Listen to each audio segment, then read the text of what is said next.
ఇప్పుడు city round up చూద్దాం.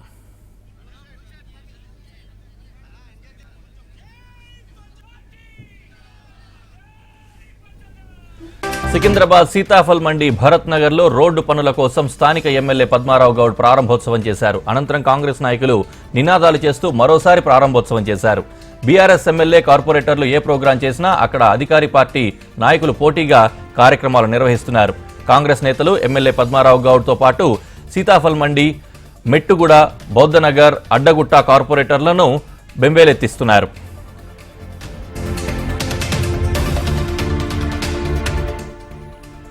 BRS ప్రభుత్వంలో ఆరోగ్య శాఖ మంత్రిగా ఉన్న హరీష్ రావు కారణంగానే ఆర్ఎంపీ ఇంకా పీఎంపీలకు గుర్తింపు దక్కలేదని తెలంగాణ ఆర్ఎంపీ, పీఎంపీ సంఘాల ఉమ్మడి వేదిక ఆరోపించింది. 10 ఏళ్లుగా తమ సమస్యలను గాలికి వదిలేసి ఇప్పుడు ప్రతిపక్షంలోకి రాగానే మొసలికన్నీరు కారిస్తున్నారని విమర్శించారు. ఇప్పుడు ప్రభుత్వం నుండి సానుకూల ప్రకటన వస్తున్న సమయంలో హరీష్ రావు తన అనుకూల వర్గంతో ధర్నాల పేరిట కొత్త డ్రామాలకు తెరలేపారన్నారు.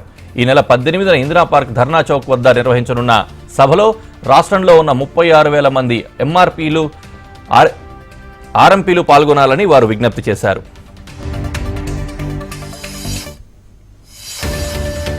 బంజారాహిల్స్లోని కేబీఆర్ పార్క్ వద్ద రహదారి విస్తరణ పనులకు ప్రభుత్వం శ్రీకారం చుట్టింది. ఈ నేపథ్యంలో తన ఇంటి స్థలం సేకరణపై పునరాలోచన చేయాలని ప్రభుత్వ అధికారులను హీరో అల్లు అర్జున్ మామ కాంగ్రెస్ పార్టీ నేత చంద్రశేఖర్ రెడ్డి కోరారు. సోమవారం గ్రీన్ ల్యాండ్స్ లోని మహాత్మా జ్యోతిరావు పూలే భవనంలో నిర్వహిస్తున్న ప్రజావాణిలో ఆయన ఫిర్యాదు చేశారు. ఈ రహదారి విస్తరణలో తన ఫ్లాట్లో ఓవైపు 20 అడుగులు, మరోవైపు 36 అడుగుల భూమి సేకరించే అంశంపై వివరణ ఇవ్వాలంటూ అధికారులను ఆయన కోరారు.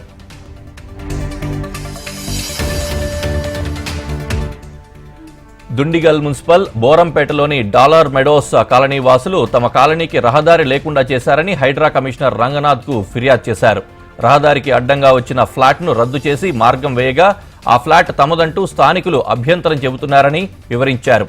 దీంతో దారి మూసుకుపోయి కిలోమీటర్ల దూరం ప్రయాణించాల్సి వస్తోందని తెలిపారు. లేఅవుట్ ఆధారంగా తమకు దారి చూపాలని హైడ్రాను కోరారు.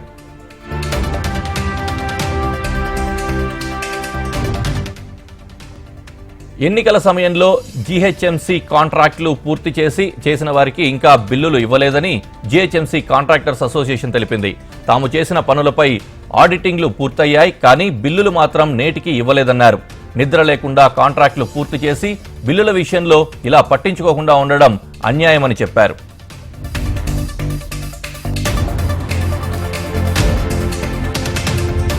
మాజీ కాంగ్రెస్ నేత, మాజీ క్రికెటర్ అక్బరుద్దీన్ పుట్టినరోజు వేడుకలను టీబీ ఆసుపత్రిలో కేక్ కట్ చేసి ఘనంగా నిర్వహించారు. సికింద్రాబాద్ జిల్లా ప్రధాన కార్యదర్శి సయ్యద్ ఖాసిం ఆధ్వర్యంలో అక్బరుద్దీన్ పుట్టినరోజు సందర్భంగా టీబీ ఆసుపత్రిలో 200 మంది రోగులకు పండ్లు పంపిణీ చేశారు.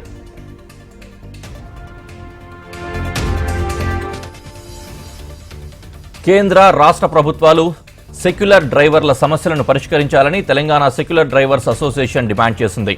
హైదరాబాద్ బషీర్బాగ్ ప్రెస్ క్లబ్లో అసోసియేషన్ నూతన కమిటీని ప్రకటించారు. డ్రైవర్ల సంక్షేమ బోర్డు వెంటనే ఏర్పాటు చేయాలని డిమాండ్ చేశారు. డ్రైవర్ లైసెన్స్ పై ఉన్న ప్రమాద బీమా 5 లక్షల నుంచి 10 లక్షల రూపాయలకు చేయాలని, సాధారణ మరణం పొందినా కూడా ఇది వర్తించేలా చేయాలని అసోసియేషన్ నాయకులు కోరారు.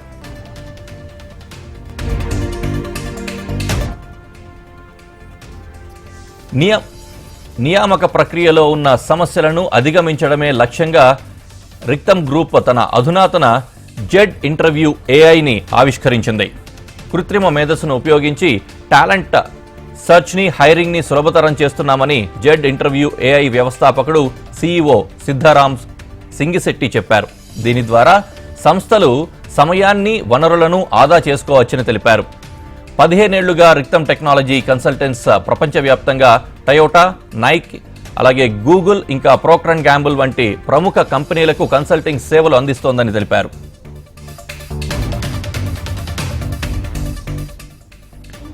రాష్ట్ర ప్రభుత్వ స్పౌజ్ బదిలీల తరహాలోనే కేంద్ర ప్రభుత్వ స్పౌజ్ బదిలీలు చేపట్టాలని తెలంగాణ సెంట్రల్ స్పౌజ్ ఫోరం విజ్ఞప్తి చేసింది.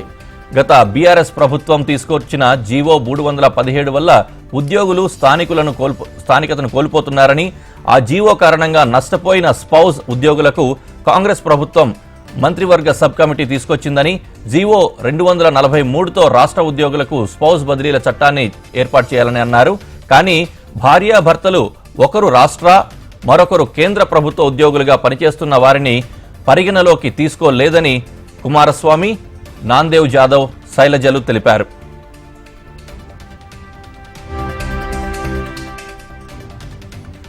బోడుప్పల్లోని శ్రీ బ్రియాంట్ టెక్నో హై స్కూల్లో అరాచకం వెలుగు చూసింది.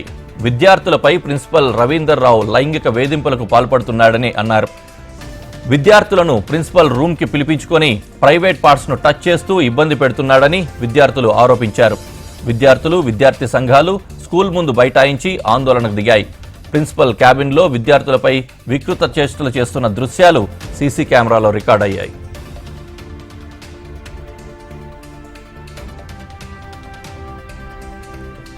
మాదాపూర్లో మద్యం మత్తులో కారు నడపడంతో బోల్తా పడింది. మెట్రో పిల్లర్ నంబర్ 1710 వద్ద కారు పల్టీ కొట్టింది. వేగంగా వచ్చిన ఓ కారు డివైడర్ను ఢీకొట్టి దాదాపు 50 మీటర్ల మేర రోడ్డుపై ఈడ్చుకెళ్లింది. కారులో ఉన్నవారు మద్యం తాగి ఉన్నారని స్థానికులు అంటున్నారు.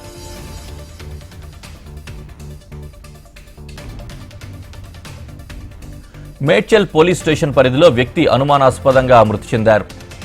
మేడ్చల్ పట్టణంలోని కింద బస్తీలో వ్యక్తి మృతదేహం కనిపించింది. అతన్ని నువాత్ రమేష్గా పోలీసులు గుర్తించారు. సంఘటనా స్థలంలో క్లూస్ టీం ఆధారాలు సేకరించింది. హత్య లేక అధిక మోతాదులో మద్యం సేవించి మృతి చెందాడా అనే ఉద్దేశంలో పోలీసులు దర్యాప్తు చేస్తున్నారు.